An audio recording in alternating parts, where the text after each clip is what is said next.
qui a dit que c'est grâce à lui que l'IDPS a survécu de 2006, 2007, 2008, 2009, 2010. Je pense que c'est manquer du respect à l'IDPS et aux responsables de la presse que vous êtes. Vous savez très bien qu'en 2006-2007, l'IDPS avait boycotté le processus électoral.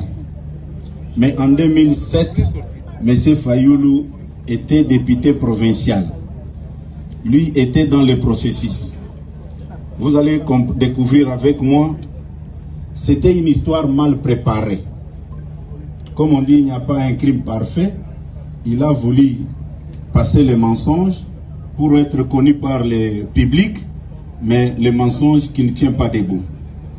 Comment expliquer quelqu'un qui était engagé dans un processus et nous qui étions opposés au processus en question, et la même personne pouvait venir nous prêter ses béquilles pour notre survie?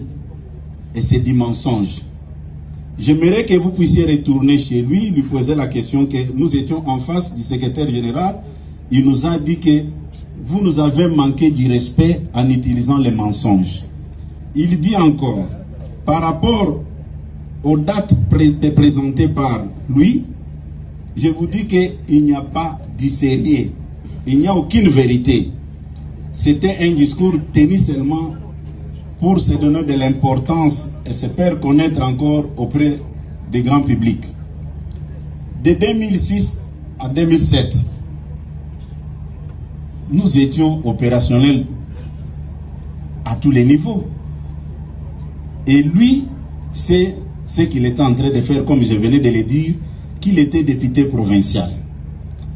Au mois d'octobre 2008, son ami qui l'avait amené à l'IDPS, je parle de M. Albert Moleka. Moleka est nommé assistant et porte-parole au lieu et place de M. Aka Mas, père son âme. Arrivé au mois de novembre, Moleka l'amène ici, là où était notre ancienne permanence sur Avenue Ignace.